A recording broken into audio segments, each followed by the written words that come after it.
Hello and welcome. आज का topic है हमारा variety release and notification procedure. सबसे पहले समझते हैं कि वैरायटी रिलीज़ का मतलब क्या होता है। देखिए, जब हम किसी प्लांट को उसके इम्प्रूवमेंट के लिए जो वैरायटी उत्पन्न करते हैं ना किसानों के लिए, ठीक है ना, तो उसी को वैरायटी रिलीज़ कहा जाता है। उसमें जो भी इम्प्रूवमेंट लाइन होगी उसको अप्रूव करना, ठीक है ना। और वो किसके लिए रहेगी, जैसे सुपीरियर यील्ड के लिए रहेगी, डिजीज़ रेजिस्टेंस के लिए हो सकती है, या फिर क्वालिटी के लिए हो सकती है। ये सभी ट्रेड्स के लिए जो हम प्रोसीजर अपनाते हैं वही क्या है, वैरायटी रिलीज़ होती है, ठीक है। अब वैरायटी नोटिफिकेशन क्या होता है।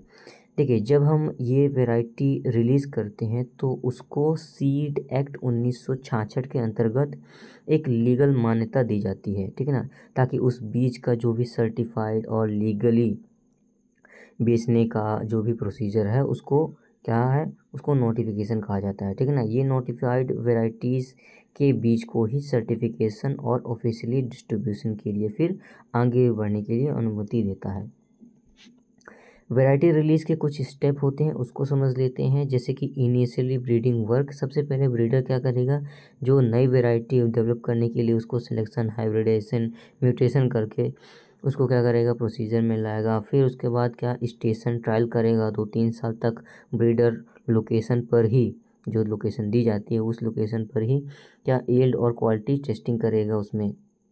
फिर मल्टी लोकेशन ट्रायल करेगा 2-3 साल तक। ये all India coordinate research product के तहत ही एग्रो क्लाइमेटिक जोन में उसको टेस्टिंग करना होता है। उसमें उसको देखना पड़ता है कि उसकी यील्ड, रेसिस्टेंस और मैच्योरिटी या फिर स्टेबिलिटी उसमें आ रही है कि नहीं आ रही है, ये सभी।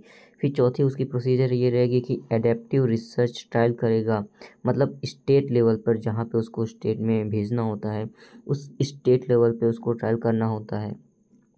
फिर मिनी किट ट्रायल, मतलब किसान के खेत पर उसको परफॉर्मेंस टेस्टिंग करना होता है। फिर वैरायटी आइडेंटिफिकेशन, यानी उस वैरायटी के सभी टेस्ट बेहतर परफॉर्म कर रहे हैं कि नहीं कर रहे हैं।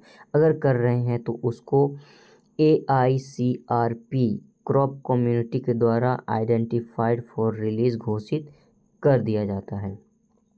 फिर सेवन्थ आता है कि प्रपोजल सबमिशन।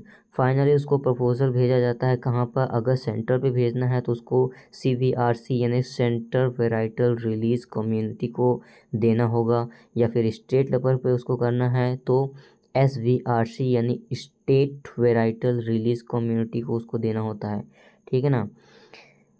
फिर आठवां आता है रिलीज एंड गैजेट नोटिफिकेशन। इसमें क्या करना होता है कि मिनिस्ट्री ऑफ एग्रीकल्चर को नोटिफिकेशन जारी करना होता है, ठीक ना। फिर वैरायटी को गैजेट ऑफ इंडिया में प्रकाशित करना होता है। गैजेट ऑफ इंडिया इंडिया का ही एक राजपत्र है, उसमें सभी जो भी लीगल गवर्नमेंट के द्वारा नोटिफिकेशन होते हैं उस वहाँ पे उसको रिलीज़ करते हैं।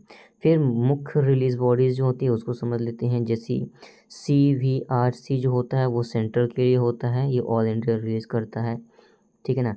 SVRC जो होता है वो स्टेट लेवल के लिए होता है, इसमें स्टेट स्पेसिफिक वेराइटी रिलीज़ होती हैं। और जो ICR जो होती है वो मुख्य रूप से AICRP, ठीक है ना, उसके लिए होता है, जो कि कोऑर्डिनेट टेस्टिंग के लिए उपयोग में लाई जाती है। जो कि कम्युनिटी है, ये जो क्रॉप कम्युनिटी है वो परफॉर्मेंस ट्रायल और आइडेंटिफिकेशन के लिए काम करती है। जो CVRC जो है उसका हेडक्वार्टर जो है नई दिल्ली है, वो सेंट्रल वैरायटी रिलीज के लिए यूज़ में आती है। और PPV एंड FRA जो होता है वो वैरायटी प्रोडक्शन और रजिस्ट्रेशन के लिए यूज़ में होता है। थैंक यू सो मच, मिलते हैं नेक्स्ट लेक्चर में।